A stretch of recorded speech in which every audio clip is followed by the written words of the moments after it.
Patuloy ang pagtiyak ng pamahalaan ng pagbibigay ng pantay na karapatan para sa bawat Pilipino. Kabilang na dito ang pagpapalakas ng mga proyekto para bigyan ng legal assistance ang mga nangangailangan.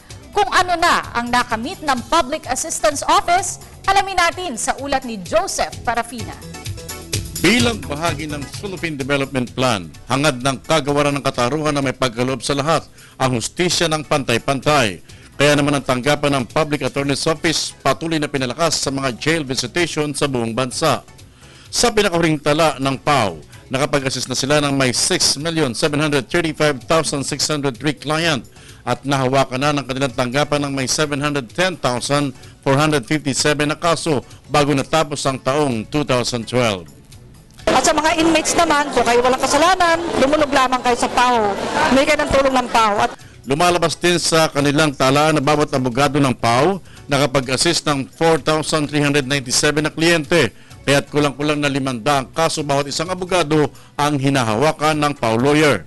At dahil sa mga tinulungang asunto ng PAO, 175 na ang inapilang kasong kriminal ang naipanalo, samantalang may 66 naman ang acquittals from reclusion temporal. May 73 ding mga sa reclusion perpetua, 316 mga civil and special cases ang natulungan at naipanalo pa ng PAO. Samantala naman sa programa namang Go Government Assistance sa mga nangangailangan, umabot na sa kabuuang 111,059 ang acquittals and other favorable dispositions were secured involving 10,687 accused who were acquitted. Samantalang may 30,680 ang mga na-dismiss dahil naman sa kakulangan ng ebidensya.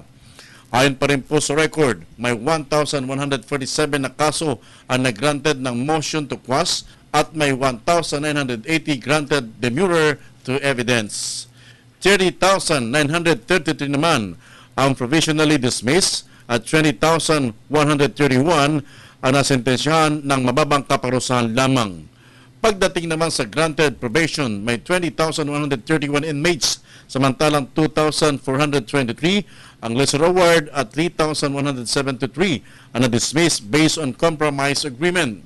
Ngayong pinagpapatuloy pa ang programang ito ng ating pamahalaan, inaasa may pagkakalob sa bawat isa ang tunay na katarungan sa pagitan ng mga nag-aakusa at akusahan. sa ating mga kababayan, makakaasa po kayo na gagamparan namin ang mga tungkulin ng buong katapatan at kasiglahan para sa katarungan. Para sa Telebisyon ng Bayan, Joseph Parafina.